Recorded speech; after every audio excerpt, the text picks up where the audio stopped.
सरकार को छात्रों से ज्यादा कांवड़ियों की चिंता क्यों है? किताबें स्कूलों में है नहीं, मगर पढ़ाई हवा में जारी। किताबें हैं नहीं तो पढ़ाई होगी कैसे? मगर सरकार का आदेश, परीक्षा होगी जरूर। बर्बाद होती शिक्षा व्यवस्था का काला चिट्ठा। आपको किताबें अभी मिली है कि नहीं मिली है? नहीं। आपको भी किताबें मिली है कि नहीं मिली है? अब तो बच्चे भी सोच रहे होंगे, अजी हम छात्र ना होते, अगर कांवड़िए होते तो कितना अच्छा होता। कांवड़िए होते तो हमारे इर्द गिर्द शिक्षक होते जो हमारी देखभाल करते, अधिकारी होते जो हमारे पैर दबाते, हेलीकॉप्टर से हमारे ऊपर पुष्प वर्षा होती, जगह जगह खाने की व्यवस्था होती। रास्ते में किसी कांवड़ियों को जाता देख बच्चा मन ही मन सोचता होगा कि हे भगवान, मुझे कुछ बनाना या ना बनाना, लेकिन मुझे कांवड़िया जरूर बनाना, क्योंकि मम्मी पापा कहते हैं कि बेटा हमारा स्कूल जाएगा, पढ़ेगा, लिखेगा, आगे बढ़ेगा, देश का नाम रोशन करेगा और जीवन में बहुत कुछ करेगा। लेकिन दुर्भाग्य कि जिस स्कूल पढ़ने जाता हूँ वहाँ पर न किताबें हैं, न पढ़ाई है, परीक्षा है, वो भी हवा में। हमारे लिए ये सिर्फ एक खबर नहीं, हमारे लिए एक चिंतन है, हमारे लिए एक चिंता है और हर उस पिता के लिए एक बड़ा विषय है जिसका बेटा सरकारी स्कूलों में पढ़ने जाता है। उत्तर प्रदेश सीनियर बेसिक शिक्षा संघ के पदाधिकारी सरकार के सामने गिड़गिड़ा रहे हैं कि हे सरकार, न तो पिछले साल किताबें मिली और न इस साल किताबें। कई महीने बीत जाने के बाद भी किताबों के दर्शन हो रहे हैं। हम बच्चों को कैसे पढ़ाएं, क्योंकि हर टीचर की फितरत में कुर्सी तोड़कर फ्री में पैसे लेने का रिवाज हो ही नहीं सकता। लिहाजा उनकी भी अंतरात्मा अंदर अंदर रो रही होगी कि हम बच्चों से नजरें कैसे मिलाएं, हम बिना किताबें बच्चों को कैसे पढ़ाएं।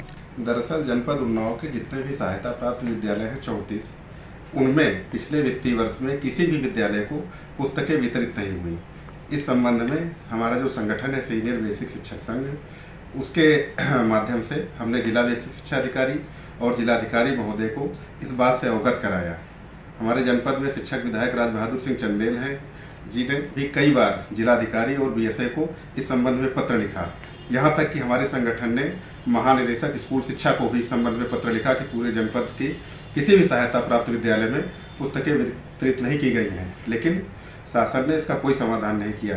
दुख की बात यह है कि इस सत्र में भी लगभग 3 महीने बीत चुके हैं, अभी तक पुस्तकें वितरित नहीं हुई हैं। हाल यह है कि किसी कक्षा में कोई पुरानी किताब मिल गई एक आधी, उसी से पढ़ाई की जा रही है। हालत बहुत बदतर होती जा रही है शिक्षा की। हम लोग करें तो क्या करें, मार्केट में किताबें उपलब्ध नहीं है निःशुल्क वाली और सरकार दे नहीं रही है। तो अब व्यवस्था है सरकारी, उसी में अपना दायित्व निर्वहन की कोशिश करते हैं हम लोग।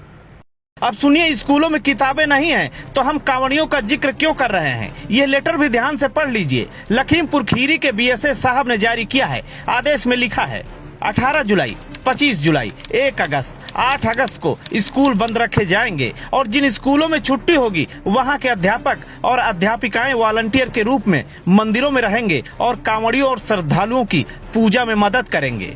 हम ये नहीं कहते कि भगवान पर आस्था और पूजा बेकार है, लेकिन जितनी तत्परता कांवड़ियों की व्यवस्था में दिखाई जाती है, इतनी तत्परता पिछले 2 सालों से बिना किताबों के सूने पड़े स्कूलों और शिक्षा व्यवस्था पर लगे ग्रहण पर अगर दिखाई जाए तो ज्यादा बेहतर होता।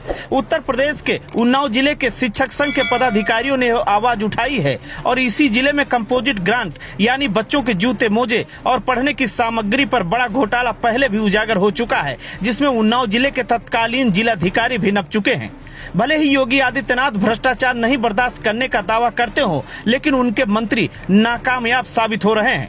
अधिकारी किताबों के नाम पर भी घोटाला करने की फिराक में लगे हुए हैं। कितनी किताबें छापी गई और कितनी बांटी गई, अगर एक्चुअल मिलान करा लिया जाए तो एक बड़ा घोटाला यूपी में सामने आ सकता है। लेकिन उस घोटाले से पहले सबसे बड़ा रोना है कि किताबें हैं नहीं, हवा में पढ़ाई हो रही है और परीक्षा होगी जरूर। गरीब घरों के बच्चे जो सरकारी स्कूलों में अपना भविष्य तलाश रहे हैं, उन गरीबों के साथ यह एक बड़ा मजाक हो रहा है। अवधेश कुमार के साथ संपादक विजय कुमार की रिपोर्ट। हम करेंगे भ्रष्टाचार की बात, हम करेंगे अपराध की बात, हम करेंगे यूपी की बात, हम करेंगे यूपी के हर मुद्दे की बात।